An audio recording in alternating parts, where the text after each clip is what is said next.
Ahora, ahí va. Bueno, voy ingresando, ya se puso a grabar y voy ingresando a los participantes.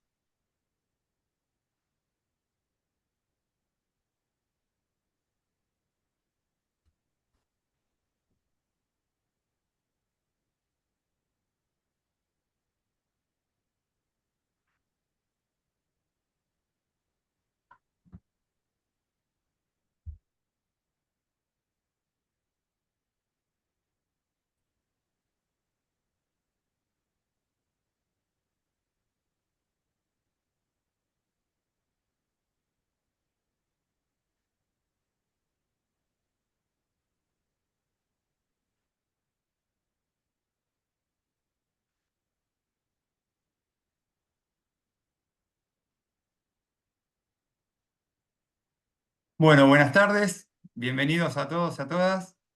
En esta oportunidad estamos realizando la primera jornada, la primera actividad de la Asociación Civil Abogacía Organizada de Berazategui, que realizamos en el marco del 8M, del Día Internacional de la Mujer Trabajadora, ¿sí?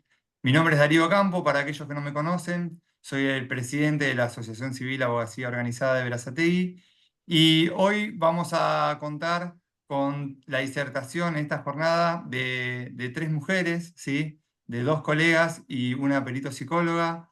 Nos va a deleitar con sus disertaciones la doctora Carla Campopilla, también la doctora Jordana Larramendia y la perito psicóloga Malvina Gianoli. Estamos muy contentos, ¿sí?, de realizar esta actividad. En primer lugar, porque bueno, es la primera actividad inaugural del año y también a su vez porque es la primera actividad en materia de género que realizamos desde la asociación, que bueno, siempre era una idea, un proyecto que teníamos en miras y estamos muy contentos porque hoy podemos llevarlo adelante. Agradecerles a todos los participantes, agradecer como siempre al Colegio de Abogados de Quilmes y a la Municipalidad de Berazategui por participar en la coorganización y agradecer fundamentalmente a todos los asistentes a esta charla que hacen que se enriquezca y que cada vez se consolide y sea más grande nuestra actividad. Ahora les vamos a pasar la palabra al doctor Esteban Ayala para que nos dé la bienvenida también. Luego tendrá la palabra la doctora Liz Martín, también integrante de la asociación, que va a oficiar de moderadora, y seguidamente tendrán la palabra para la disertación las tres disertantes. Muchas gracias y bueno, le damos la palabra al doctor Ayala. Bueno, muchas gracias Darío, agradecido también la presencia de todas las colegas y colegas que están en esta charla. Agradecer fundamentalmente, como decía Darío, a las disertantes que van a dar esta charla con respecto a lo que es el significado, ¿no?, del 8M y fundamentalmente lo que es el tema de violencia. Y como siempre decimos, ¿no?, es decir, el municipio tratando de acompañar básicamente lo que es las actividades de lo que es el perfeccionamiento de los colegas y traerle también el saludo de nuestro intendente, el doctor Juan José Musi, con respecto a estas charlas y a las charlas que se van a realizar. También informarles de que el día 30 de abril vamos a estar realizando en la continuidad de este ciclo de charlas de la asociación, la charla con el doctor Bienvenido Basalo y el doctor Casquero con respecto al tema laboral en el municipio, en el quinto piso. Esa jornada va a ser de carácter presencial. Así que sin más y agradecido nuevamente la posibilidad que tenemos los colegas de seguir perfeccionando, le paso la palabra a la doctora Liz Martín para que continúe con esto. Muchas gracias. Bueno, Bata, muchas gracias. Bueno, bien, le vamos dando la bienvenida a todas las personas que están sumando a esta actividad. No queríamos dejar, obviamente, de organizar una actividad en el marco del 8M, en el Día Internacional de la Mujer Trabajadora. Creo que es importante recordar que el 8M se conmemora porque un grupo de mujeres trabajadoras murieron prendidas fuego reclamando sus derechos laborales. Y también es necesario recordar que hace solo un par de días se conmemoró el 24 de marzo, una fecha súper importante para nuestra democracia. Y en ese sentido, me gustaría decir que los derechos se encuentran en este momento en jaque y el concepto de derechos humanos está sumamente cuestionado actualmente. Teniendo en cuenta este avasallamiento constante, me parece que es necesario realizar estas jornadas de profundización y entender que tener perspectivas de género es tener perspectiva de derechos humanos. No voy a agregar nada más, voy a presentar a las disertantes que convocamos para esta jornada. La idea es que tengan un momento cada una para poder exponer, y en relación a la temática que nos compete hoy, de lo que hablamos, qué hablamos cuando hablamos de perspectiva de géneros, qué hablamos cuando hablamos de justicia patriarcal, qué hablamos cuando hablamos desde una mirada del ejercicio profesional, y en este caso también desde el área pericial. Así que en esta oportunidad invitamos para disertar a la licenciada Malvina Gianoli, así como dijo Darío antes. Ella es licenciada psicóloga, perito oficial del Poder Judicial de la Provincia de Buenos Aires, es actualmente trabajadora del Juzgado de Paz de Berazategui, integrante del Consejo Directivo de su colegio profesional, así como también es integrante de la Comisión de Géneros y Diversidad de su colegio. También se encuentra con nosotras, le invitamos a participar a Jordana Larramendia, abogada y profesora de Ciencias Jurídicas, egresada de la Universidad de Buenos Aires, especialista en temas de derechos de familia, violencia, género y diversidad, integrante de la red de abogadas feministas, es ex trabajadora del Ministerio de Mujeres, Género y Diversidad, trabajó en centros integrales de mujeres, asesorando y patrocinando mujeres y diversidades en situaciones de violencia, actualmente es trabajadora estatal. Y también tenemos como tercer disertante a nuestra compañera, la doctora Carla Ocampo Pilla. Ella es egresada de la Universidad de Buenos Aires, trabaja como abogada en derechos humanos, es subdirectora del programa de monitoreo de la violencia policial en la Comisión Provincial por la Memoria. Además, patrocina en causas de lesa humanidad y formó parte del Instituto de Derecho Procesal y Penal de la Comisión de Género y de la Comisión de Género del Colegio de Abogados de Quilmes. Actualmente conforma la Comisión de Género de nuestra Asociación Civil Abogacía Organizada de Berazategui. Le vamos a dar primero la palabra a la licenciada Malvina Gianoli. Adelante, Malvina. Gracias. Bueno, primero quería agradecer a la Asociación Civil Abogacía Organizada de Berazategui, especialmente a vos, Liz, y a Darío, que me invitaron a la jornada, a participar de esta jornada. Bueno, yo pensaba en el nombre de la jornada, ¿no? Es litigar con perspectiva de género una justicia patriarcal como pregunta, miradas interdisciplinarias. Y acá quisiera hacer mi pequeño aporte desde mi profesión, desde mi experiencia de función como perito de psicólogo auxiliar de la justicia. Estuve unos años en el fuero de familia y bueno, actualmente estoy en el Juzgado de Paz de Berazategui, donde intervengo en situaciones de violencia familiar y situaciones de violencia de género. Todos conocemos la ley de violencia familiar de la provincia de Buenos Aires, la 12.569, que establece, le voy a contar un poquito la modalidad de mi trabajo, es tras la denuncia, es necesaria la participación del equipo técnico interdisciplinario, entonces se lleva a cabo una entrevista con la parte denunciante, que es con la persona, con él o los denunciantes, se evalúa la situación, se identifica el riesgo y se contemplan los posibles daños en la integridad psicofísica de las personas. Y después es necesario hacer sugerencias, hacemos sugerencias en materia de prevención y con todo esto elaboramos un informe. Entonces pensaba cómo es intervenir con perspectiva de género en el abordaje de las violencias en estos casos de estos procesos judiciales. ¿Qué implica? ¿Qué significa intervenir con perspectiva de género? ¿Qué es la perspectiva de género? Y también por qué hay tanta resistencia a incorporar la perspectiva de género. Voy a hacer una pequeña introducción. Carla y Jordana ya me adelantaban que ustedes, los y les abogados, como que tienen muy incorporado y muy trabajado el tema de la perspectiva de género en el ejercicio de su profesión. Eso está buenísimo, les felicito. Quizás dentro de mi colectivo profesional todavía falta dar un pasito más. Hace unos años, como decía Liz, participo de la Comisión de Género de mi colegio profesional, el Colegio de Psicólogas y Psicólogos de Quilmes, del Distrito 12, que involucra también Berazategui, Florencio Varela y Avellaneda y Quilmes, y venimos promoviendo y difundiendo la incorporación de la perspectiva de género como una herramienta fundamental en las prácticas profesionales, no solamente en el campo de la salud mental, sino que en la praxis de la práctica pericial, sea en las evaluaciones o en las pericias. Y también orientamos a un abordaje integral con enfoque de derechos y con una mirada interseccional. ¿Pero qué es la perspectiva de género? Bueno, todos conocemos, sabemos que es una forma de entender y de ver las relaciones entre las personas, es una técnica, es una categoría analítica, es una categoría política que permite observar la realidad e identificar las desigualdades de género. Es decir, las relaciones de poder históricamente desiguales que son construidas culturalmente entre los géneros en los diferentes ámbitos. Conocemos la ley Micaela, que es una ley de nuestro país, que establece la capacitación obligatoria en temas de género, de violencia de género, de derechos de las diversidades sexuales para todos los trabajadores del Estado, y acá yo creo que también involucra a todas las personas que trabajan en relación a estos temas.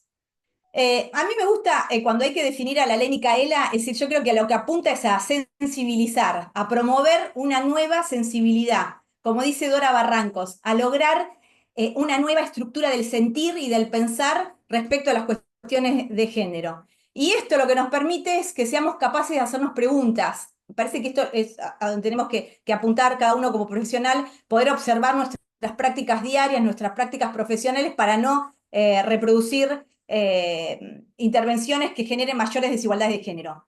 Entonces, incorporar la perspectiva de género hace posible esto, que nos preguntemos qué ideas previas tenemos, qué prejuicios tenemos, qué idea tenemos, qué representación tenemos de lo que es ser un varón, de lo que es ser una mujer, lo que son qué pensamos sobre las autoridades sexuales, y preguntarnos si tenemos una idea prearmada de cómo es ser un padre, de cómo es ser una madre, de cómo es ser una víctima de violencia. Y aquí me parece que cabe la pregunta es de si estos estereotipos influyen en las decisiones judiciales.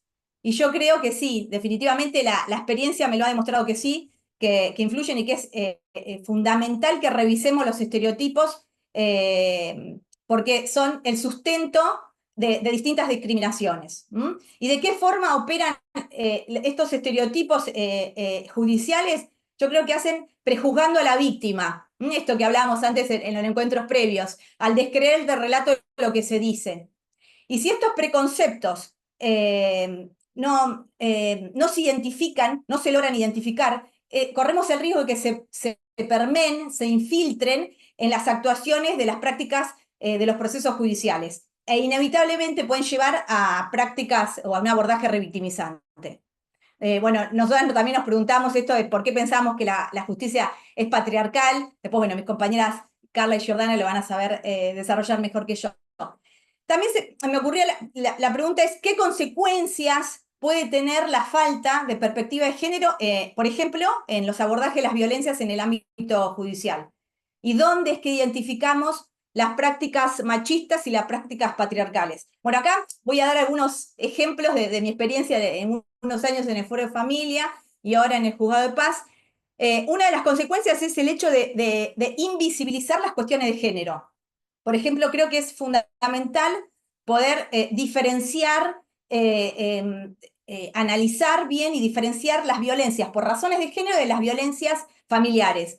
Porque las violencias familiares no hacen alusión al género como un factor desencadenante, sino que ubican a todos los integrantes de la familia en la misma serie, desconociendo la desigualdad de género. Entonces, es importante también, por ejemplo, otro ítem importante es si hacemos un diagnóstico de una situación, tenemos que ser cuidadosos en nombrarla como violencia cruzada, porque también se corre el riesgo de velar una real situación de violencia de género. Por ejemplo, de pensar a la mujer como corresponsable de la situación de violencia, o a los dos integrantes de la pareja como responsables del conflicto entre ellos. Y de esa forma estamos velando quizás una situación real de violencia de género e invisibilizando esa asimetría de poder.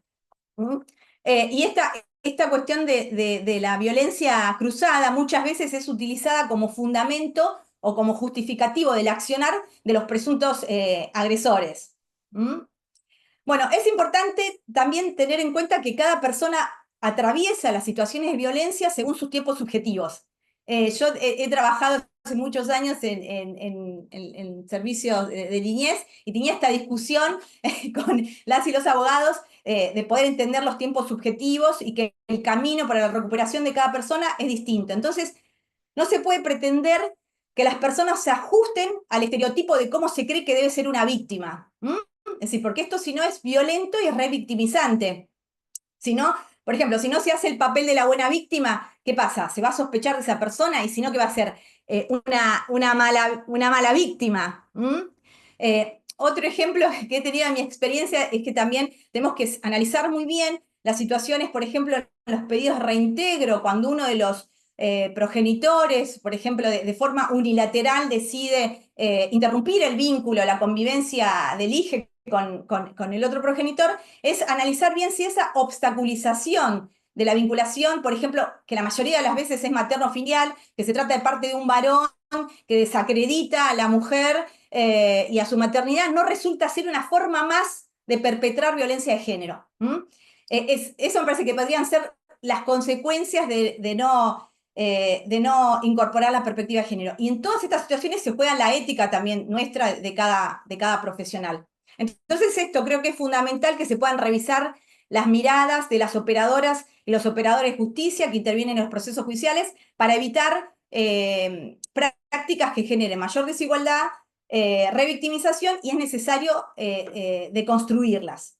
También nos preguntábamos con las chicas cuáles son las herramientas que tenemos para erradicar esas prácticas, ¿no? Es decir, las prácticas que suponemos del sistema de justicia, que también nos preguntamos, que mis compañeros lo van a desarrollar seguramente mejor que yo, esto de si hablamos, si es prudente hablar del sistema de justicia o del Poder Judicial cuando nos referimos a interpelar las prácticas patriarcales o hablar de justicia. Entonces yo creo, como decía Liz, que es fundamental intervenir con perspectiva de género para garantizar equidad, para visibilizar la desigualdad en las relaciones vinculares, la perspectiva de diversidad que contempla la singularidad y el respeto por los derechos de las diversidades sexuales, la perspectiva de derechos humanos, que implica que un abordaje con las víctimas, pensándolas como sujeto de derecho, una perspectiva de clase que va de la mano de la perspectiva de interseccionalidad. Y bueno, y todos estos constructos, que son como constructos teóricos, tienen una profunda raíz ideológica. Por eso creo que es tan difícil a veces, si hay tanta resistencia, incorporar la perspectiva de género, pero creo que hay que hacerlo carne, hay que hacer carne esto e incorporarlo, como decía Dora Barranco, en esta nueva estructura del sentir y del pensar en relación a las cuestiones de género que se vincula a la ley Micaela. Bueno, y las intervenciones, para terminar, creo que esto de apuntar a la complejidad de cada situación con un enfoque diferencial, si se trata de una mujer, de un niño, de una niña, una persona adulta mayor, que apunte en primer plano a la protección, con intervenciones rápidas para garantizar una atención y una protección integral. Bueno, y esto de no revictimizar, que creo que es importante que entendamos que no revictimizar no es no preguntar, sino que escuchar con una escucha respetuosa, con una escucha atenta, con una escucha libre de prejuicios. Y a veces la réplica de la escucha puede servir para profundizar o para ampliar algo, y también en muchos casos puede resultar reparadora para las personas. Y bueno, y como para terminar, me parece que es importante esto, poder relevante complejizar algunas concepciones del derecho, del sistema de justicia, y de ciertas prácticas que necesariamente merecen ser observadas, interpeladas y modificadas. Bueno, Bueno, Malvina, muchas gracias. una introducción más o menos de lo que estoy pasando, un Sí, poco de va a seguir Jordana. Jordana, te damos la palabra.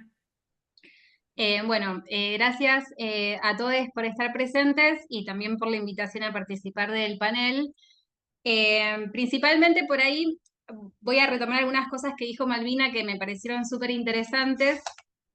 Principalmente, para mí sí está bien introducida la perspectiva de género en todos los ámbitos, pero hay una sola perspectiva de género introducida, que es la del varón, cis, heterosexual. Entonces, desde esa visión es de donde se maneja todas las instituciones. Entonces, para mí lo que hay que hacer es agregar una perspectiva de género que sea crítica, en la que realmente podamos entender cuáles son los sesgos que operan cuando nos movemos ante el mundo, porque la realidad es que a mí cuando estuvimos hablando del tema del nombre y vi que decía justicia patriarcal, y a mí un poquito me hace ruido decirle justicia patriarcal, y ahora les voy a explicar por qué, pero me parece que también está bien tener a veces disparadores que nos permitan repensar cosas que pensamos que ya están establecidas, y que la realidad en el derecho nada está establecido, porque si hay algo que es cambiante es el derecho en sí. Entonces, me parece que por ahí retomar de eso es que existe una perspectiva de género que no es crítica, existe una perspectiva de género que se viene construyendo durante siglos, que es la perspectiva desde la visión del varón.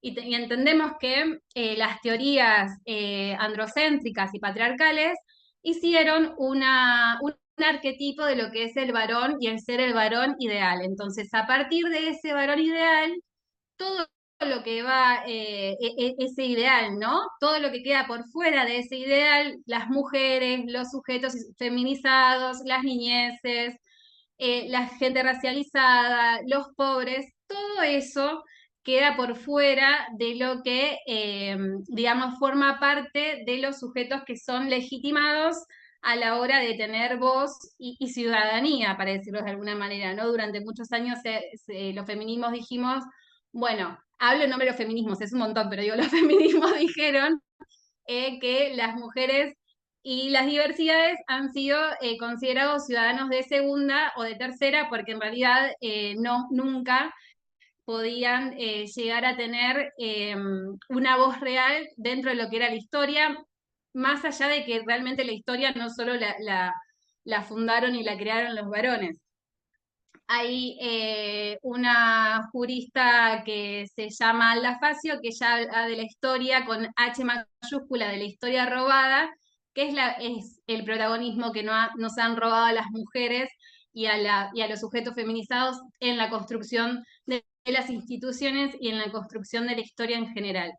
Entonces, para mí, cuando hablamos de justicia, yo lo separo necesariamente de lo que es el ideal axiológico de justicia, de lo que es la justicia como un valor ético, como un valor moral, como un valor al cual como sociedad democrática deberíamos tender, de lo que es la praxis jurídica, de lo que es lo jurisdiccional, de lo que es el poder judicial.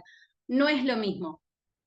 Son cosas distintas. Por eso para mí la justicia no es patriarcal como valor moral, ético o democrático. Lo que es patriarcal son las prácticas, las praxis de los operadores y las operadoras de derecho que tienen perspectiva de género sesgada, que no es lo mismo. O sea, asumen una perspectiva de género, pero bueno, tal vez es una perspectiva de género contraria a los derechos humanos.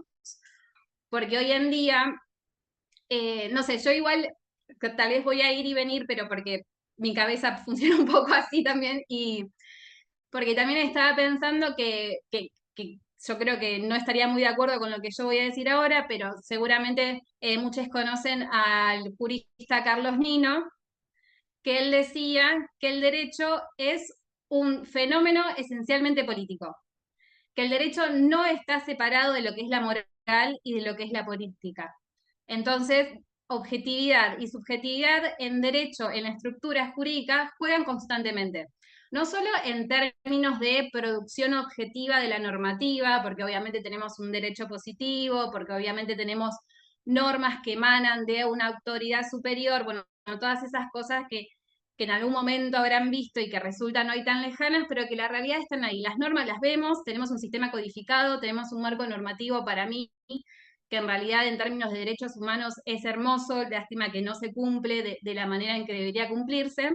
Entonces ahí es donde encontramos los problemas de interpretación.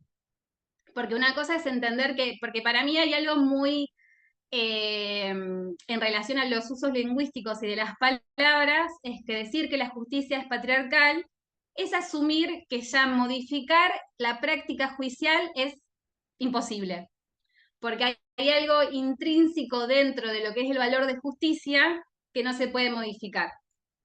Y la realidad no es así. La realidad es que lo que hay que modificar son nuestras praxis. Lo que hay que modificar y entender es que cada persona que está frente a un proceso judicial, cada persona que está ante un caso de manera particular, asume una postura. Asume una postura consciente o inconscientemente. Y esa postura que asume viene de, como dijo Malvina anteriormente, de todo un proceso de sociabilización que hemos tenido durante nuestras distintas etapas de vida, en donde nos han enseñado los roles y los estereotipos de género. Entonces, se espera que los hombres ocupen determinados roles funciones y se espera que las mujeres y diversidades ocupen otros roles y posiciones. Entonces, bueno, eso lo tenemos todas las personas que nacimos en este sistema súper recontra reincorporado. O sea, eso no se discute. Lo que sí tenemos que discutir es qué hacemos con eso. ¿Cómo podemos erradicar esas prácticas que hacen que el ejercicio y la praxis jurídica se vuelva androcéntrica y patriarcal y que termine perjudicando a quienes normalmente son víctimas de violencia por motivos de género, que son las mujeres y diversidades y las niñeces, ¿no? Porque no nos olvidemos que las niñeces también sufren esta falta de perspectiva de género crítica. Porque, bueno, como les decía antes, forman parte de lo que son los sujetos feminizados, en contraposición con el arquetipo de varón, ideal, viril, adulto, mayor, capacitado, propietario, bueno, como todas esas cuestiones que hoy en día parecen súper lejanas y que yo estoy hablando de una postura del feminismo desde hace más de 60 años, la realidad es que hoy en día volvemos a las mismas discusiones, ¿no? Hoy en día volvemos a discutir, por ejemplo, sigue funcionando esto, tal vez es como se lo podría discutir un poco más adelante, el falso síndrome de alienación parental, que afecta principalmente a las niñeces y a las madres protectoras que acompañan a sus hijas que han sido víctimas de distintas situaciones de abuso o violaciones o incluso hasta de violencia intrafamiliar, ¿no? Y ahí es donde digo, bueno, ahí lo que pasa es, tenemos todo un sistema jurídico que tiene todo un marco legal que habla sobre los derechos humanos de las mujeres, que no es un marco legal nuevo. La CEDAW tiene ya casi más de 40 años. Soy malísima para los números. Por eso estudié abogacía, así que si alguien me puede ayudar como con la suma de años que 31, tiene la... 31. Ahí está. 31 de jerarquía constitucional. Exactamente. Entonces, tenemos que es un marco normativo que nos habilita a pensar la estructura legal de una manera crítica, porque nos está hablando de que hay otro sujeto que tiene derecho, además de los varones, que son las mujeres, y que no son las mujeres con determinadas características, son las mujeres en particular. Obviamente después eso se fue ampliando, ¿no? Empezamos a reconocer, bueno, ¿a qué le llamamos mujer? ¿Quiénes son consideradas mujeres en este sistema? ¿Quiénes son las diversidades? ¿Qué representan? Bueno, todo eso se fue debatiendo y no son debates actuales, son debates que ya hay litros de tintas escritos, hay está todo el feminismo jurídico que podemos hablar un montón, no sé, yo nombré a Alda Facio, tenemos, ahora no se me ocurre otra, pero solo Alda Facio, pero hay muchas que están, y después si quieren podemos pasarle los nombres si quieren acceder a esa, digamos, a esas teorías, que en realidad lo que vinieron a hacer las teorías feministas en términos jurídicos fue señalar que la estructura del derecho es patriarcal porque hay algo que le llaman el lenguaje gínope. El lenguaje gínope es el lenguaje que tiene un paralelismo por ahí con Fortluir, que usa el psicoanálisis, en excluye a las mujeres de manera voluntaria. No es menor que toda la estructura lingüística del derecho sea en masculino. No es menor que cuando se habla en términos normativos, se nombró durante muchos años solo a los varones. Bueno, ahí empezamos los feminismos jurídicos empezaron a decir, bueno, eso que está sucediendo tiene un nombre. Eso que está sucediendo invisibiliza a todo un sector de la sociedad. Y si lo invisibiliza, todo ese sector de la sociedad queda desprotegido. Y no solo porque no se lo nombra, sino porque durante cuánto tiempo las mujeres cis no fuimos sujetas de derecho, sino de hecho, ¿no? Éramos como consideradas infantes, básicamente. Si no teníamos marido, si no teníamos padre, no podíamos acceder a bienes, no podíamos... ¿Hace cuánto que votamos las mujeres en la Argentina? Bueno, estábamos totalmente invisibilizadas como sujetas y actoras de la política y de la sociedad, por eso hablamos de, ciudadanas de segunda. Entonces, con todas estas construcciones teóricas, podemos decir que sí, que ahí podemos hablar de una justicia patriarcal, pero eso fue ya hace casi, dijimos, más de 40 años. Entonces, la idea es preguntarnos por qué hoy, desde el 2024, seguimos teniendo que, 2025, perdón, seguimos hablando de una justicia patriarcal. ¿Por qué seguimos sosteniendo las mismas prácticas, los mismos conceptos y preconceptos que ya se supone que están teóricamente radicados? Y no es solo por desconocimiento, porque como dijo Malvina, por la ley Micaela han pasado todas las personas que forman parte de algún órgano estatal, ¿no? Entonces, aunque sea tenido alguna jornada de sensibilización, han tenido, o los jueces y las juezas tienen obligatoriamente que hacer el control de convencionalidad. ¿Lo hacen o no? Bueno, ahí podemos empezar a discutir también otras cuestiones de cuál es el rol de los jueces y las juezas en sus ámbitos de trabajo. No dejan de ser trabajadores, ¿no? Entonces, con otro tipo de labor y con otras responsabilidades, pero sí digo, también ahí hay algo de quién controla, ¿no? Esa labor judicial. Y cómo afecta la labor judicial a las realidades de las personas a las cuales está dirigida. Entonces, bueno, vaya si tienen relevancia las actuaciones judiciales en la vida de las personas. Entonces, me parece que reconocer todas estas cuestiones implica también por ahí pensar, porque hay otra parte que decía Malvina, que dijo, bueno, que por ahí desde la psicología o del psicoanálisis todavía falta mucho en términos de género. Bueno, con Carla nos reímos un poco porque entendimos que desde el lado de los operadores legales y jurídicos falta un montón todavía. Falta primero y principal no excusarse en el desconocimiento de la normativa. Ya digamos que quienes estudiamos derecho podemos saber que no podemos alegar la falta de conocimiento de la normativa, ¿no? Entonces, ahí hay una responsabilidad profesional que tenemos quienes estamos o operamos con instrumentos jurídicos, que es conocer la normativa de manera completa y además no solo quedarnos con nuestra propia interpretación, que eso también para mí es una de las cosas más bellas que tiene el derecho, que es la posibilidad de interpretarlo. Y como toda interpretación, tiene que estar contextualizada.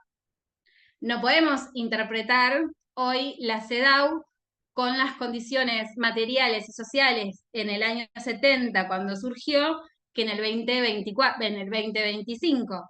Tenemos que pensarlo con el amplio marco normativo que tenemos hoy. Tenemos una ley de matrimonio igualitario, una ley de interrupción voluntaria del embarazo, 2 leyes por violencias por motivos de género, tenemos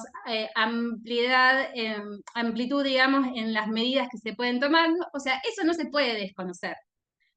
Nadie puede, menos quien está frente a un juzgado, ¿no? O sea, que tiene que además la obligación de hacer un control de convencionalidad obligatorio. Entonces ahí es donde decimos, bueno, en realidad, si no lo hacen, si la justicia sigue siendo patriarcal, es porque no quieren modificar sus prácticas y porque no quieren reconocerlas. O las reconocen, pero bueno, también están sociabilizados en un sistema en donde las violencias hacia las mujeres y diversidades se han naturalizado a tal punto que no podemos llegar a dimensionar ni a comprender los efectos que esta violencia y estos ejercicios de la violencia generan, no solo en la mujer de manera particular, sino en la sociedad toda, porque en realidad una sociedad en donde el ejercicio de las violencias está tan legitimado, bueno, no podemos esperar otra cosa que violencia. Entonces, bueno, la preocupación es aún más amplia. Ya es una cuestión social, es una cuestión ética, es una cuestión política. Por eso decía lo de Carlos Nino anteriormente. el derecho es un fenómeno político. Está impregnado de cuestiones éticas, morales, sociales, políticas, económicas. Las personas que practicamos o ejercemos o hacemos uso del derecho, somos personas que tenemos pensamientos, que tenemos una subjetividad, que tenemos un bagaje, que tenemos sesgos, que tenemos una postura ante lo político, ante lo social, ante lo económico, que la llevamos a nuestra práctica cotidiana. Entonces no podemos desconocer eso. Y no podemos pensar que los jueces, porque forman parte de un órgano superior, no tienen las mismas características que tenemos nosotros como personas, que es subjetividad, básicamente, y una postura política, social y económica ante las cuestiones sociales, digamos. Entonces, por eso me parecía importante traer esta cuestión de que en realidad lo que no es, la justicia no debería por qué, como valor axiológico, ser patriarcal, sino lo que tenemos que empezar a cuestionar de manera directa, para no confundirlos, son las prácticas judiciales y las prácticas jurídicas de quienes trabajamos con el derecho o con el marco normativo. Por ejemplo, algo que a mí me gusta mucho remarcar, los aportes que hicieron las teorías feministas, porque realmente se hicieron aportes muy importantes del feminismo, más allá de que hoy en día haya vuelto a ser una palabra que genera odio, rispideces y hasta cierto temor nombrarlo y volverse a identificar como feminista. Pero, por ejemplo, hay una feminista teórica que se llama Donna Haraway, que ella habla del conocimiento situado, en donde ella dice esto, me apuro. Sí, bueno, en donde ella dice que es importante que quienes trabajamos con material de estudio o con material a cual interpretar o que trabajamos de manera científica, no dejemos de pensar que estamos en el marco de las ciencias jurídicas, tenemos la obligación de especificar cuál es nuestra postura epistemológica, es decir, cuáles son nuestras posturas en determinadas cuestiones, reconocerlas y también demandar que las otras personas que están en la misma situación que nosotros también las reconozcan para poder identificar los sesgos y para poder cerrar. Yo me tengo que encima ir un ratito antes, pero para mí algunas maneras de suplir estas cuestiones es volver a la idea de los tribunales especializados en temas de violencias de género. Si eso no es posible, bueno, podemos armar cuerpos interdisciplinarios exteriores al Poder Judicial con personas capacitadas en la temática que puedan asesorar a los jueces y a las juezas a la hora de tomar decisiones si es que no saben sobre cuestiones de género y, y también por ahí volver a los procesos de sensibilización y de educación por ahí un poco más obligatoria, no solo desde una vez que están en el cargo, sino, bueno, planteemos las currículas universitarias a quienes les enseñan el derecho. O sea, podría seguir hablando un montón, les agradezco mucho el espacio, me voy a quedar un cachito más y por ahí si puedo enganchar alguna pregunta estaría buenísimo. Gracias. Gracias, Gior. Le vamos a dar la palabra a Carla, nuestra compañera. Muchas gracias, Gior. Hola a todos y todas. Bueno, es un gusto estar acá, compartir esta charla con ustedes. Como decía Liz, voy a retomar unas palabritas de ella antes de iniciar. Es muy importante que como asociación, desde nuestro lugar, pero también como personas en general, continuemos insistiendo y volviendo sobre conceptos, sobre consensos que creíamos que ya estaban saldados, que eran unívocos y que hoy por hoy nos damos cuenta que no. Hay una autora feminista que es muy conocida, no voy a decir una frase que no se haya escuchado mucho, pero bastará, dice Simón, una crisis política económica para que nuestros derechos estén en juego, y es lo que hoy nos está pasando. Y tiene que ver además porque nosotros en nuestra profesión aplicamos y velamos también por el cumplimiento de la ley. Entonces, cuando Liz nos propuso esta charla, hicimos un encuentro previo, pensamos mucho cómo iba a ser el título de este conversatorio. Esto es lejos de intentar ser una clase teórica, una clase de docencia ni nada, sino invitarnos a todos y a todas a reflexionar sobre la realidad que nos convoca como abogados y abogadas, porque en definitiva es eso, no es un ataque al Poder Judicial, es una instancia de reflexión. Cuando pensábamos entonces el nombre de esta jornada, como bien decía recién Jordana, la idea era preguntar, ¿es una justicia patriarcal? ¿En qué términos la justicia es patriarcal? Y aquí voy a hacer una aclaración. Cuando nosotras hablamos de justicia, no estamos diciendo jueces, juezas malos, misóginos. Hablamos también de nosotros, ¿sí? De la responsabilidad que nos cabe a nosotros y a nosotras como abogados, desde nuestra ética, desde una posición personal, particular, subjetiva. Sí es cierto que dentro del sistema judicial los jueces y las juezas tienen mayor responsabilidad en la aplicación de la normativa, en la vigencia de los derechos humanos, por lo tanto, en aplicar en los casos que así se impone la perspectiva de género. Porque ellos son en definitiva los que imparten justicia y terminan teniendo la última decisión. Pero sin embargo también es muy importante qué hacemos nosotros al momento del ejercicio. Yo creo que el abogado, la abogada de a pie, los abogados y abogadas de la matrícula, siempre nos peleamos con el Poder Judicial, excepto cuando hay una cuestión de violencia de género. Ahí quedamos las abogadas o abogados que defienden a una mujer. Aclaro, cuando hablamos de mujeres, mujeres y feminidades, lo hacemos en todas las categorías para no extendernos tanto, decimos mujeres. Pero ahí quedamos quienes defendemos los derechos, el acceso a la justicia de una persona víctima de violencia de género, y por el otro lado, el juez o jueza con ese abogado o abogada que defiende al victimario. No vamos a volver a repetir los conceptos de qué es la perspectiva de género, pero entonces decía esto, nosotras no cuestionamos el ejercicio del derecho de defensa en cualquiera de los fueros que deba aplicarse. Yo en particular me dedico al fuero penal, en algunas cuestiones también derecho de familia. El derecho de defensa se aplica en un montón de fueros, es un derecho irrenunciable para la persona. Lo que decimos es el modo en que nuestro colega, nuestra colega ejerce ese derecho de defensa. ¿Sí? Ahí tenemos una gran responsabilidad y son conductas, son sesgos, como decía Jordana, que tenemos que empezar a dejar de lado. No podemos seguir revictimizando a una mujer para ser mejor abogado. Defendemos derechos, no defendemos personas. A lo largo de nuestra carrera, al menos en mi caso, aquí hablo a título personal, escuché un centenar de veces colegas decir, y perdón porque me sale ridiculizar esa situación, ay, pero las mujeres mienten, ay, pero hay denuncias falsas. ¿Existen las denuncias falsas? Sí, en un montón de materias. De mujeres puede ser un 3%. Existen las denuncias falsas del personal policial. Hoy cuando Liz hablaba un poco de mi trabajo, ya contaba que trabajo en un organismo de derechos humanos y justamente en el área que monitorea la violencia policial en el territorio. La policía miente, arma causas, genera causas fraguadas y sin embargo nadie duda de lo que dice la policía. Yo no veo ningún juez, ninguna jueza que diga, ay, che, la policía a veces hace causas armadas, entonces esto lo vamos a mirar con desconfianza. Sin embargo, sí ocurre cuando tienen a una mujer enfrente.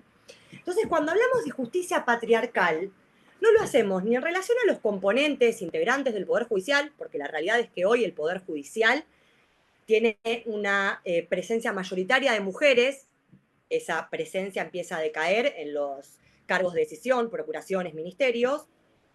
Tenemos normativa de género, como dijo Jordana, litros de tinta. Cumple 40 años la CEDAW. La Convención contra la Eliminación de toda forma de discriminación de las mujeres, 40 años cumple, 31 con jerarquía constitucional. Argentina la ratifica en el 85. Es decir, normativa existe para los jueces. El tema es que empezó a ocurrir que después de tantas luchas, y hay que reconocerlo, de los movimientos feministas, de las organizaciones feministas, la perspectiva de género empieza a estar más presente en decisiones judiciales, mal o bien aplicada, y también empieza a tener mayores retracciones para su aplicación. Voy a intentar resumir porque si no, como nos vamos. Entonces, esto que digo me da el pie a una pregunta que nos hacíamos, que es, ¿qué pretendemos cuando decimos queremos una reforma judicial feminista, porque yo creo que en definitiva lo que estamos planteando, lo que se plantea desde los feminismos, de las distintas organizaciones es vayamos a una reforma judicial feminista. Y es que haya más mujeres en los cargos, no, eso no garantiza la perspectiva de género. ¿Por qué? Porque como bien decía recién, creo que era Giordana y también lo mencionaba Malvi, tener perspectiva de género es algo intrínseco, tiene que ver con la fase interna, con la fase objetiva, con cómo una persona concibe a la sociedad, cómo lee, es una manera, un carácter político, decían, de analizar qué lugar, cuál es la consideración que se le dio a la mujer a lo largo de la historia, tanto social como culturalmente. La mujer siempre estuvo en situación de vulnerabilidad y eso es lo que hoy justifica la violencia de género. Entonces, ser mujer, y después les voy a contar breve un caso de reciente del Tribunal de Casación, no garantiza que se aplique la perspectiva de género. Por otro lado, ¿queremos más leyes en general punitivistas que sancionen a los agresores? Yo no creo que esa sea la solución. Si la única solución que tiene el Estado es prisionizar, y aclaro, al joven pobre, porque también el sistema penal recae sobre jóvenes pobres, es bastante clasista, llega tarde. No puede ser que la única herramienta que tenga el Estado es prisionizar al agresor. Esa tiene que ser la última consecuencia, pero todo lo previo, porque cuando llegamos al Poder Judicial, llegamos tarde. Entonces, ¿cuáles son las herramientas previas? Porque lo cierto es que muchas mujeres no pueden denunciar y sostienen esa violencia de género de manera involuntaria porque no tienen independencia económica. Entonces, si, por ejemplo, tuviesen independencia económica, pueden no vivir con su agresor. Y lo que tenemos para respuesta es, ante el delito de desobediencia, paréntesis, delito de desobediencia es cuando un juez da una orden y vos la incumplís. Imponen a una persona una restricción perimetral. Se incumple, es el delito de desobediencia. Si la única respuesta que tenemos es aumentar la escala penal, política criminal, ¿sí? Cuando hoy decía Giordana, el derecho tiene mucho que ver con la política y con la actualidad. Si lo único que tenemos para hacer es eso, digo, es un delito que termina siendo escarcelable y cuando no es escarcelable por la reiteración de hechos, ¿qué pasa con ese hombre? El sistema penal también, digo, la prisionización no genera efectos positivos en la persona. Y el sistema penitenciario no está preparado para contener eso y para reinsertar en género a una persona, como mucho las personas que están detenidas pueden estudiar. Entonces, es meterlo en gana, listo. Nos deshacemos de ese hombre y la problemática no termina. ¿Queremos también, digo, más leyes en general? No, tenemos un montón de leyes de protección de las mujeres. Desde el 85 Argentina ratificó la CEDAW. En el artículo 75, inciso 23 de la Constitución Nacional, ya se incluyeron las 4 categorías de personas vulnerables: adultos mayores o ancianos, mujeres, discapacitados y niños y niñas. Entonces, hace muchos años venimos hablando de esto. No es una necesidad de robustecer la normativa, porque además, creo que lo dije al inicio, mañana se modifica la normativa y se terminó la perspectiva de género. Tiene que ser una concepción de la realidad que esté en la faz interior de la persona que va a impartir justicia. Por otro lado, también me preguntaba hoy qué tipos de estadísticas existen en relación de los procesos judiciales. Nosotros vemos estadísticas sobre cantidad de procesos, temática por procesos de familia, en el fuero penal cantidad de detenidos por delito, por edad, por municipio. Lo que no tenemos es, ¿saben qué? Informes sobre la calidad del acceso a la justicia de las personas que acuden al sistema judicial. Porque además hay algo que no podemos negar. Quienes pateamos los pasillos de tribunales sabemos que el sistema penal está repleto de mujeres que quieren acceder a la justicia. Cuando vamos a los pasillos de los tribunales penales o de los juzgados de familia, tenemos mujeres, víctimas directas, indirectas, mujeres familiares de las víctimas, mujeres de detenidos, madres que trabajan, que tienen tareas de cuidado, que dejan de criar a sus hijos y que son destratadas, que no tienen la información en un lenguaje sencillo. En muchos casos les dan un papel, le dicen, les leemos, señora, estos son sus derechos, firma aquí y se terminó. No hay un cuerpo especializado, a pesar de que las leyes ya obligaban al Estado a crearlo, de abogados o abogadas patrocinantes gratuitos de víctimas de violencia de género. Entonces, trabajamos en la justicia con números, pero no en la calidad de ese acceso a la justicia. E insisto, las que movemos el sistema judicial, de este lado también del mostrador, somos en su mayoría mujeres.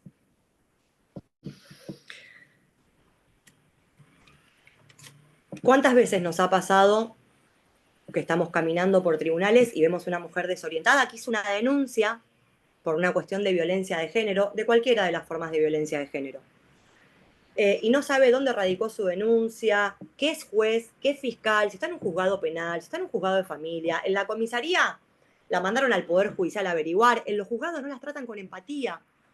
Digo, eso también tiene que ver con la perspectiva de género, con entender que esa mujer renunció, que viajó durante un tiempo. Hay gente que no se imagina lo que es llegar. Para nosotros puede ser moneda corriente llegar al Poder Judicial.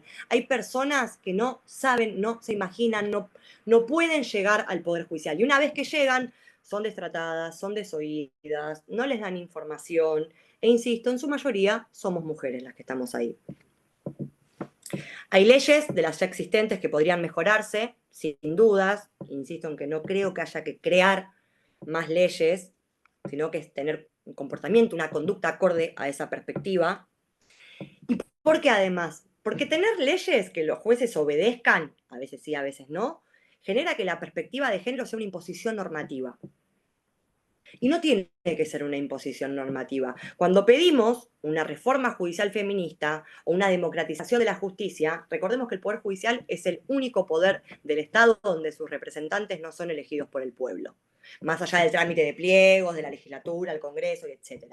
Pero digo, es el único poder que no es democrático. Entonces, me parece que parte también del desafío que tenemos como sociedad, nosotros como operadores del derecho, es empezar a exigir que los integrantes del Poder Judicial, los que tienen que decidir sobre la aplicación de determinadas normas, sobre si somos víctimas, no somos víctimas, qué tan grave o no es tan grave la situación de una mujer, tengan, no es formación, porque la formación está buenísima, pero insisto, mañana deja de existir la ley Micaela y volvemos a prácticas antiguas, donde éramos las malas víctimas, donde nos preguntaban qué tan corta teníamos la pollerita, o si fuimos a la casa de nuestro agresor y la terminó matando a esa mujer porque ella fue voluntariamente. Estoy muy enojada, no sé si verán con toda esta cuestión, pero porque siento eso, que veníamos muy bien, que se habían conquistado muchísimas luchas y hoy por hoy tenemos un discurso desde las instituciones del Estado donde nuevamente están cuestionando las medidas de protección a las mujeres. Hace poco, y para cerrar un poco con esto, porque es además a lo que me dedico, el gobierno, en realidad legisladores afines al gobierno, hablaban de la necesidad de borrar, de suprimir la figura del femicidio, a veces decimos feminicidio, porque hay una responsabilidad del Estado en la no prevención de ese homicidio de una mujer en manos de un hombre. Querían borrar esta figura del Código Penal y lo hacían bajo uno de los argumentos, la igualdad ante la ley. Bueno, primero, basta, no somos iguales ante la ley y ante ninguna situación. Con los hombres tenemos un trato desigual, estamos en situación de vulnerabilidad. Pero además, y a mí me duele escucharlo de colegas, es muy burro creer que la figura del femicidio del artículo 80, inciso 11, si no me equivoco, genera una desigualdad ante la ley. Primero porque les voy a contar algo que tiene que ver con lo siguiente. El 80, inciso 1, tiene la misma escala penal, prisión perpetua, prisión o reclusión perpetua, que la figura del femicidio. El 80, inciso 1, es un homicidio agravado y dice, el que matare a otro, el que matare cualquiera, varón, mujer, siempre que sea ascendiente, descendiente, cónyuge, se agrega hace unos años, o a alguien con quien haya mantenido o mantenga una relación de pareja, sufrirá la pena de prisión perpetua. La diferencia con el inciso 11, y acá aclaro algo, porque te dicen, ay, pero hay hombres que mueren en manos de mujeres. Sí, pero en el mundo muere un hombre cada 15 horas en manos de mujeres. Y por razones de género. O en Argentina muere un hombre cada 23 horas en manos de una mujer por razones de género. No. Entonces, si esa realidad no nos avasalla, no nos hace reflexionar, a mí me preocupa mucho la calidad, digamos, del ejercicio de nuestra profesión en esos términos. Pero más allá de eso, la importancia que tiene mantener y que los jueces, sobre todo, exista o no el inciso 11 sobre el femicidio, los jueces son el Estado.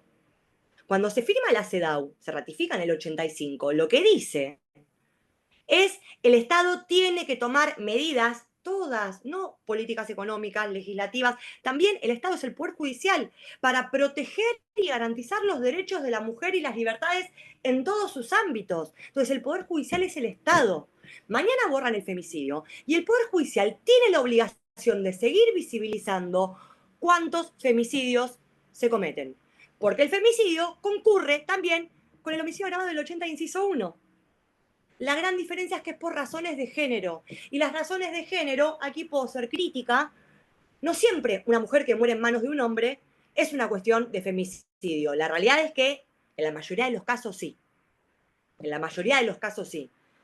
Pero es algo que es una incógnita, es un concepto que se tiene que despejar. Y ahí le pedimos a los colegas que cuando tienen que despejar el femicidio, no ingresen en esos aspectos de victimizar, revictimizar. Parece que a veces esa palabra la usamos y pierde como sentido, pero de revictimizar a la mujer. Es una construcción, una trayectoria que tenemos que, o que tienen ellos, que en realidad ir demostrando a lo largo de un debate. Pero digo, los jueces tienen una obligación y la importancia de mantener la figura del femicidio es justamente visibilizar la cantidad de casos de hombres que matan a mujeres por razones de género. Y con esto voy a cerrar. ¿Estoy bien, Liz, para cerrar, te parece? ¿Sí?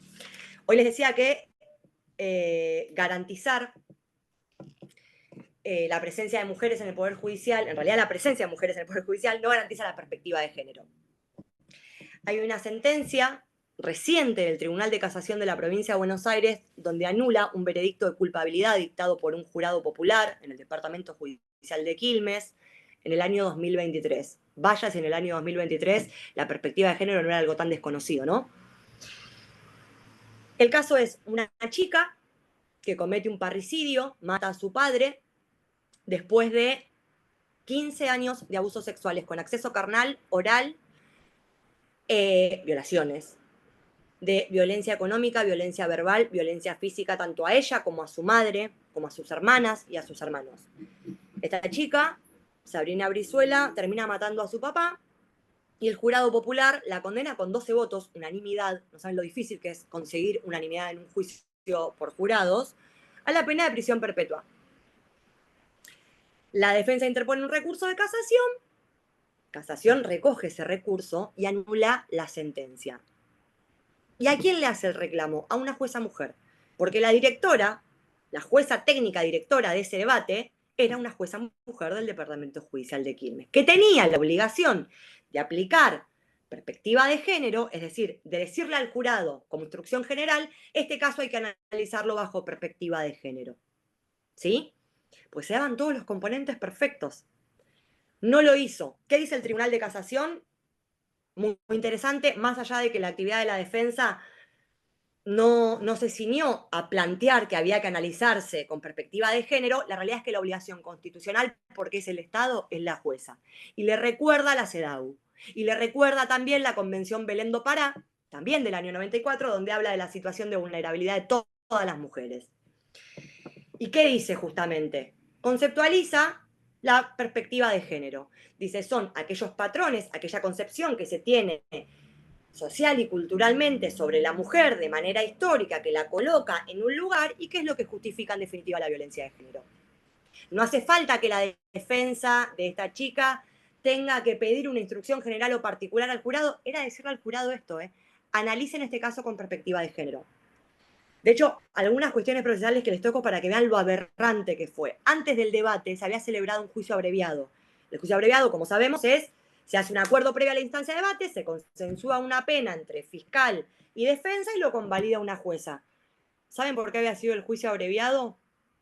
Por la situación extraordinaria atenuante del último párrafo del artículo 80 que dice, cuando se cometiera un homicidio agravado, del 80 inciso 1, es decir, contra ascendiente, descendiente o cónyuge, situación extraordinaria, era víctima de violencia, la violaba su padre. La pena puede ir entre 8 y 25. Ese era el acuerdo abreviado, pero la jueza dijo es extemporáneo. Es decir, prima el derecho procesal sobre el derecho constitucional. El jurado la termina condenando a Sabrina Brizuela a la pena de prisión perpetua y el Tribunal de Casación, compuesto por 2 hombres, digo, no voy a hacer una pick me como se usa ahora, pero la realidad es que fueron 2 hombres. que también tienen imposición normativa, porque si analizamos la trayectoria de esos dos varones en sus sentencias, están ahora también subidos a esta cuestión. La perspectiva de género no es ideología, no es una cuestión de moda, es una realidad que nos convoca y que nosotros, como operadores del derecho, como abogados, como colegas, tenemos la responsabilidad de seguir garantizando medidas de protección a las mujeres eficaces y si no solicitárselas al Estado y en este caso al Poder Judicial. No me voy a extender más, agradezco la invitación, agradezco este momento de escucha y nada, abrimos a preguntas si es que pueden y quieren. Bueno, Carla, muchísimas gracias a las tres. Jordana acaba de decir que se tiene que retirar. No sé si alguien tiene alguna pregunta o quiere aportar algo. Me parece que las tres dijeron cosas muy interesantes y que hay que seguir profundizando y analizando, por supuesto. Tenemos un montón de temas que se desprenden de estas disertaciones. Liz, Sí, Diego, habla tranquilo. bueno, primero agradecer la invitación. Me encanta que la gente de Berazategui, que es mi espacio, mi lugar, esté presente. Ahí veo a Darío, que es un amigo, realmente un colega que me ha dado muchas oportunidades. Y bueno, feliz de escuchar a Jordana. A Malvina no la pude escuchar porque yo entro a trabajar en 15 minutos. Imagínense cómo ando corriendo. Y un placer también escucharla a Carla. Lo poco que recojo de la interpretación, que en mi opinión que está muy bueno también repensar, como decía Jordana, invitar a reinterpretar un poco las convenciones, ¿no? Que ya hace tanto tiempo, que aparecieron desde hace mucho tiempo, no significa que no estén vigentes y que no sean operativas y que no se implementen en las prácticas profesionales. Y también, lo que decía Carla, un llamado a los operadores, operadoras, a los propios abogados y abogadas, jueces y juezas, que apliquen la perspectiva de género independientemente porque no es una moda, no es una tendencia, independientemente de lo que pasa, ¿no? Lamentablemente en un contexto actual. Yo pienso que estamos en una época de la cual nos tenemos que juntar, nos tenemos que reunir, por eso agradezco a Liz la invitación. Nos tenemos que reunir y tenemos que volver a plantear cuestiones que parecían zanjadas, cuestiones que parecían el ABC de género, ¿no? El otro día fui a ver la historia oficial el 24 de marzo, quería ir a ver esa película del cine, y me compré este libro que se llama Alzamos la Voz. Generalmente no soy de recomendar libros, pero es un libro muy conceptual, muy de definiciones y explica de dónde nació ese término inapropiado de feminazi, de dónde nacieron los diferentes feminismos. Me pareció muy conceptual y muy importante por lo menos mencionarlo, ¿no? Empezar a volver a alzar la voz con estas cuestiones, ¿no? Y de mi parte, de mi humilde participación, siempre voy a estar presente de alguna manera.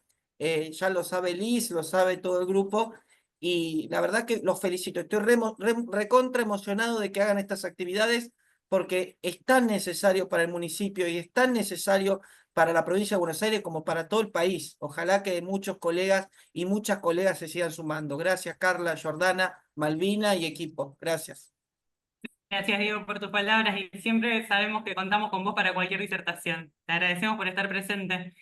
Y sí, claramente tenemos que volver a conceptos básicos. Nosotras a veces pensábamos que teníamos un montón de discusiones saldadas y claramente no están saldadas en términos sociales. Así que estamos un poco acá para volver sobre esos conceptos. ¿Alguien más quiere agregar algo? ¿Tiene alguna pregunta? Jordana, veo que estás sin micrófono. ¿Querías agregar algo? No, solo eso y cualquier cosa por ahí también estaría bueno si a alguien le interesa profundizar algo más. Mi mail está a disposición, no tengo problema. Me parece que, como decía acá recién Diego, son temas que hay que seguir debatiendo y que hay que volver a debatir lo que nosotras pensábamos que era el ABC, que ya estaba superado y la realidad es que no, y que lo que como dijo Carla también, nuestros derechos constantemente dependen de hilos. ¿No? Entonces, bueno, hay que ver de qué manera podemos hacer que esos hilos se vuelvan un poco más robustos para que no nos siga pasando siempre lo mismo. Yo me tengo que ir volando, les agradezco un montón, así que les mando un saludo a todos y gracias por escuchar. Chao, gracias. Gracias, Jordana. Muchas gracias. Bueno, no sé si hay algunos comentarios en el chat. Hablaba, Julia, igual está presente creo todavía, pero decía hasta qué punto los derechos conquistados, ¿no? Lo decía entre preguntas y es una realidad, hasta que justo Jordana decía exactamente lo mismo. Bueno, estamos pendiendo de un hilo constantemente. Después hay otro comentario de Leonela que habla del rector de la UCA ayer, no sé si tuvieron la posibilidad de escucharlo, pero hizo unos comentarios bastante, bueno, no sé qué decir con respecto a eso. Eso, si alguien quiere agregar algo. Dijo que fue un fracaso la inclusión laboral de la mujer, una cosa así, ¿no? Sí, sí, dijo que trabajábamos de gusto, que básicamente tenemos que volver a las cocinas de las casas. El Y Opus. después hay otro comentario, sí, hay otro comentario de Leonela que dice, ¿no les pasa en la incorporación de las demandas de alimentos? No sé bien a qué se refería porque no me di cuenta en qué momento lo envió el mensaje, pero si Leonela estás presente y querés aclarar, estamos a disposición. Bueno, y después agradecimientos de gente de Berazategui que se conectó. Entiendo que lo de Leonela, el comentario tiene que ver con la ausencia de perspectiva de género en la demanda de alimentos. Y sobre todo en esto que planteamos mucho de las tareas de cuidado no están remuneradas. O sea, decimos cuánto se gasta en un hogar para pagar servicios, alimentos, indumentaria, pero ¿quién nos paga las tareas de cuidado? Quizás también, Precisamente a eso apuntaba, no sé si me escuchan, Sí, te me escuchamos, sumé Leonela. recién, me reinteresaba el tema, pero bueno, justamente como madre, estoy al cuidado de mis niños y trabajo en simultáneo. Eh, pero nada, que me pasa, yo estoy llevando adelante varias sentencias, varias demandas de alimentos, yo soy Nobel, o sea, si bien muchos años trabajé en relación de dependencia y demás, ahora estoy tomando casos en general siempre con perspectiva de género ya desde el inicio, o sea, por suerte estoy pudiendo elegir, digamos, qué clientes quiero tomar. Situaciones muy precarias, bueno, yo soy de Florencio Varela, con lo cual todavía más precario, eh, y me está pasando que nada, que le quiero poner una impronta a las demandas, digamos, de alimentos, de la perspectiva de género desde el inicio, del hecho de, bueno, justamente me pasa que la mayoría de los clientes o de las clientas que me consultan, no, bueno, el terreno está a nombre de él porque él fue siempre el que trabajó, ¿no? Y ellas estaban en su casa al cuidado de, de la, del hogar, y bueno, pero y se van porque creen que como se separan y es la única forma que ellas tienen de irse. Y viste, con un gran desconocimiento de los derechos. Lo planteás, las tareas de cuidados, arriban a trabajos súper precarizados. Eh, Hoy en día, o sea, entiendo que la reforma que se incorporó hace poco facilita un poco el tema de cómo los podés notificar y demás, pero todavía falta muchísimo en cuanto a que tienen que juntar punto por punto, probar que tienen que darle de comer a los hijos, o sea, es ilógico y encima te regulan una cuota provisoria que un 15% de los saberes. Eh, ¿Cómo hacen? O sea, yo les pregunto a ustedes, no sé, yo por suerte no alquilo, pero si tuviera que alquilar, ¿cuánto tenés que pagar para entrar a un departamento o no vivir en una habitación súper precarizado? O sea, me indigna. Tengo mi hermana que trabaja en el Poder Judicial, también está súper horrible, o sea, las situaciones que se viven internamente dentro del Poder Judicial, creo que todos deben conocer casos eh, de maltrato y demás, de situaciones particulares, ¿no? Pero bueno, no vienen al caso en esta situación, pero sí también me parece que habla un poco de lo mal que está la sociedad, ¿no? Porque imagínense si hay maltrato dentro del trabajo, dentro de la esfera del trabajo, imagínense lo que pueden llegar a remitir en su fallo, ¿no? O sea, como Sí, que... Leonela, justamente, bueno, un poco Julia te estaba respondiendo por mensajes, pero ella planteaba esto, ¿no? Que las violencias están súper normalizadas y que ya Exacto. partimos de esa base.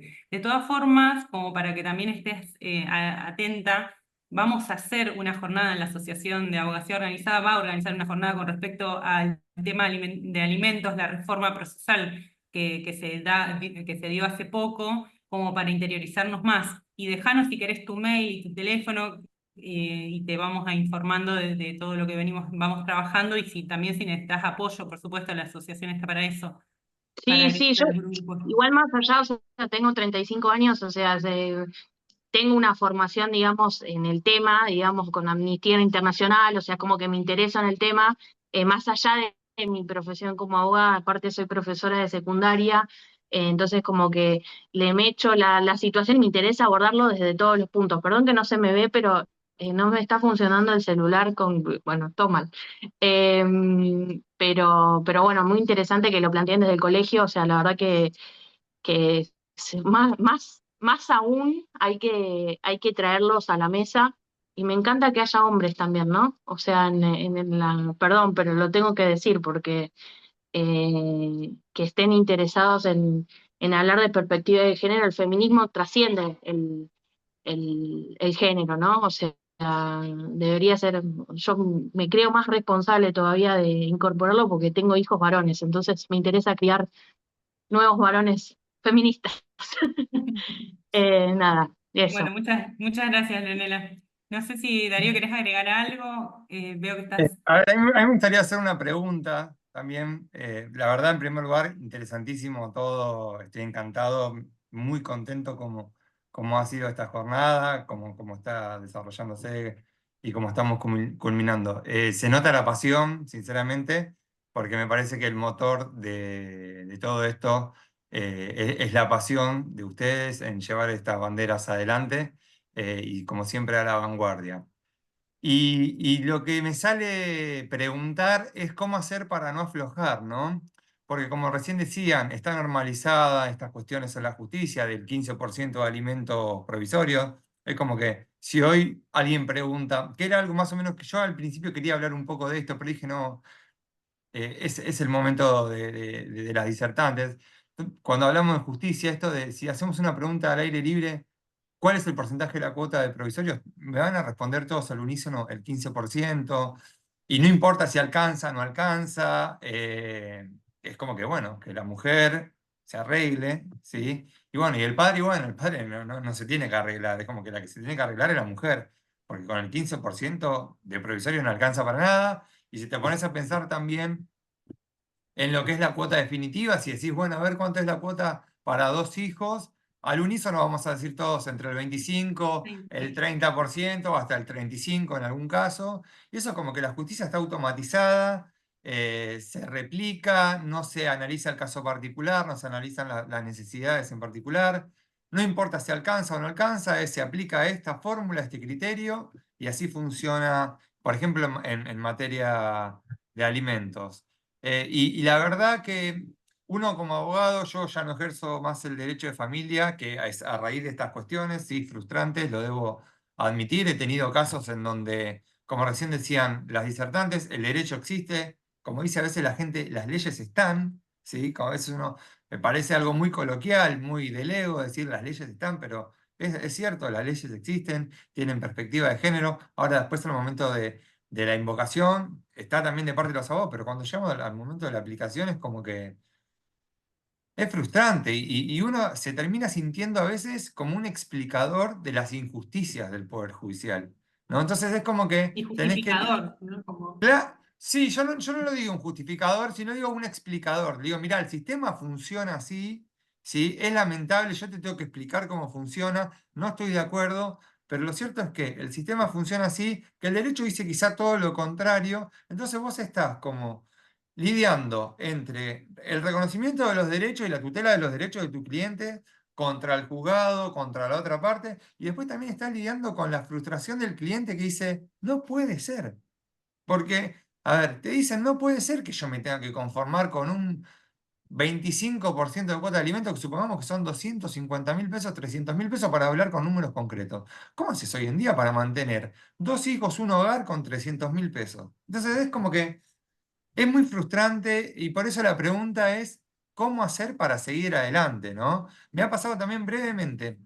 En un caso que he invocado la violencia económica, una mujer de 70 años, hoy hablaba en la situación de los adultos, o una mujer adulta mayor, que la realidad que vivía era que tenían 2 heladeras, la heladera del marido era con candado, tenía candado, chicas. ¿Me explico? Entonces yo voy, lo planteé judicialmente, me sacaron la plancheta del 15%, ¿viste? Vos decís, a ver, tiene candado, que la plancheta del 15, el modelo del 15% no es justicia, no va a resolver nada, no va a ayudar a la persona. Entonces estamos, y bueno, y encima cuando la señora fue al, a que la atienda el equipo interdisciplinario, le asesoraron judicialmente, le dijeron que no iba a correr suerte el juicio de alimentos que estaba. Entonces es como una revictimización de la víctima permanente y nosotros, ¿viste? Decimos, che, al final los derechos terminan siendo ilusorios y ni hablar de si tenemos algún rédito, ¿cómo es? Alguna retribución económica, porque sabemos que en esas situaciones es que la gente, a ver, no tiene para comer, menos va a tener para pagar un abogado. Entonces, vivimos, sinceramente, o he vivido, también me pasa en el derecho laboral, con las comisiones médicas, todo, siempre tenemos situaciones de injusticia, y no por eso hay que meter a todos dentro de la misma bolsa, como bien ya lo han aclarado y demás. Entonces mi pregunta es, ¿cómo hacemos, de dónde sacamos fuerza para seguir adelante y en una situación que la verdad que es, ya no sé cómo calificarla de alguna manera, pero es angustiante, es como que no hay perspectiva y es como que te lleva más a bajar los brazos que otra cosa. Mi pregunta es, ¿cómo hacer para seguir adelante y no aflojar? ¿Terapia? ¿Mucha? Creo que hoy la lucha está en lo colectivo, es decir, en el acompañarnos, en el escucharnos, en generar estos espacios, la En lucha seguir molestando, saliendo de los modelos también, ¿no? O sea, como que uno va y hace las demandas de alimentos y le manda siempre el mismo modelito, bueno, saliendo de los modelos, poniéndolos incómodos, poniéndolo a laburar, lamentablemente. Todos nosotros nos tenemos que seguir todo el tiempo actualizando y demás, bueno, que se actualicen del otro lado. O sea, sí, te lleva más tiempo, después te armaste otro modelo, ¿no? Pero también es una reeducación, me parece, ¿no? Porque la gente no sabe, o sea, a pesar de que se habla tanto del derecho, escuchás que dicen tanta sarta de estupideces en la tele, todo el mundo sabe de todo. Ah, no, a vos te tienen que dar el 30%, y vos ya llega tu cliente y tenés que hacer el desaprendido de, te van a dar el 30%, porque ¿de dónde sacaste que, mirá, hasta ahora no me pasó, tampoco tuve tantos casos, pero nunca jamás me pasó que te den el 30%, o sea, o sea, Bien. salvo con un hijo, ¿no? O sea, situaciones, depende, ¿no? Pero qué sé yo.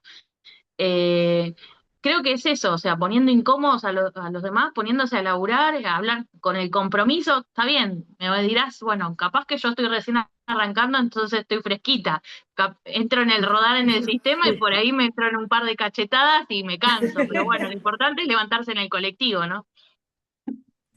Terminás después como Darío dejando el derecho de familia. Les puedo contar un caso más, Bueno, no sé. puedo contar brevemente, les cuento así brevemente porque es esto de la ley existe, pero después no hay justicia. Es moneda corriente. Pero a ver, chicas, un caso que me hizo, listo, ya está, ¿viste? Cuando decís, esto no, es más fuerte que yo porque me termina Vuelvo el afectando. título. A ver, ¿qué dice la ley? Que por deuda de alimentos los saberes son embargables en un 100%, ¿no? ¿No dice eso la ley? Si viene un cliente y me pregunta a mí, ¿hasta qué porcentaje le puedo embargar al progenitor no conviviente por alimentos? Yo le digo, la ley dice hasta el No hay 100%. límites. No hay límite.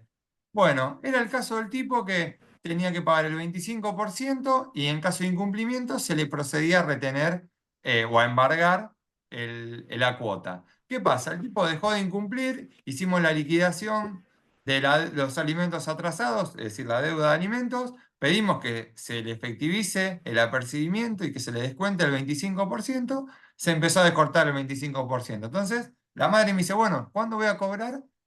Eran, no sé, 2019, eran, no sé, 400.000 pesos en 2019, imagínense, de la deuda de alimentos. Y bueno, tenemos que pedir un embargo ampliatorio para que de otro porcentaje se pueda cobrar esa deuda.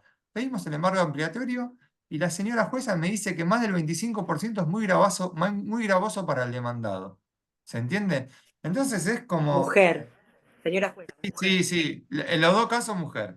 Pero no entremos en nombre, juzgado, nada. Yo lo que voy es esto. No, simplemente para marcar esto. una mujer no tiene perspectiva por ser mujer. Es El algo más 25, allá del es decir, género. más del 25% no se puede retener o embargar porque es muy gravoso para el demandado.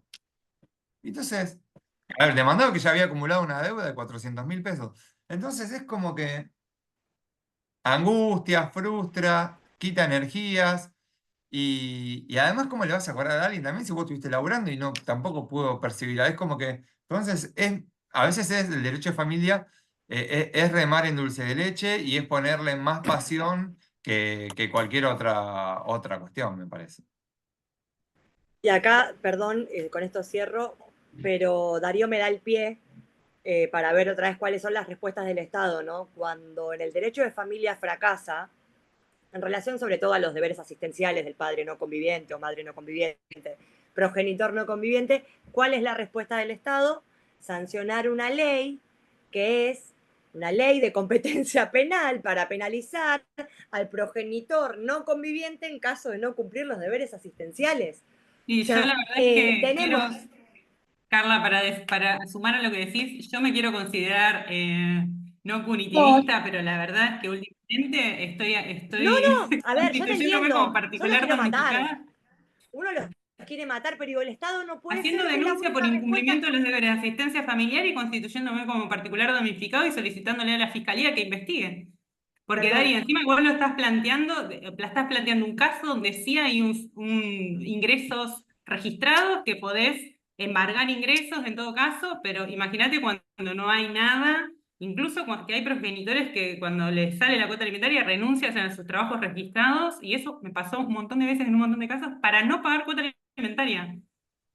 O sea, bueno, yo ahí lo que digo es, no puede ser que cuando el derecho de familia falla, porque fallan los que lo aplican, porque fallan en definitiva quienes lo aplican, saltamos al derecho penal. Porque el tipo no va en cana, le queda una condena, digo, a ver, Carla, persona, los quiero matar, porque vos decís que son padres del 15% ahora. O sea, su responsabilidad se agota en un 15, en un 20. Lo que digo es, no puede ser que el Estado, porque falla el derecho de familia, porque no tiene ingresos, porque no tenés cómo acreditarlo, porque, la solución que les da a las mujeres es una norma penal. Eso es lo que quiero decir. Después sí, digamos de todos esos padres, los querés en cana. ¿Es la solución? ¿Esa mamá le va a dar de comer a los por hijos? supuesto que no. No, por supuesto que no es la solución. Pero bueno, son las herramientas que tenemos. También pensar en esto, Darío, con respecto a tu pregunta inicial, creo que es plantear estrategias, como decía Malvina, también juntarnos, pensar cuáles son las formas que tenemos actualmente y utilizar todas las herramientas que nos da el derecho. Yo lo de las denuncias por incumplimiento de los deberes de asistencia familiar las he empezado a implementar hace poco porque estoy harta un poco de las frustraciones constantes de que los tipos terminan, perdón por decirlo en términos generales, pero la realidad es que la mayoría de las veces son varones los que terminan o renunciando a su trabajo para no cumplir con la cuota alimentaria o directamente ponen el auto a nombre de su pareja, de un amigo, de quien sea, para que no haya nada registrado. Entonces, bueno, vamos por el ámbito penal. Son las herramientas que nos O termina dejando el arreglan con la Estado. empresa, porque son todos parecidos, ¿viste? Entonces arreglan con el patrón, se ponen... Te silenciaste, Leonela, pero bueno. No sé si alguien quiere agregar algo más.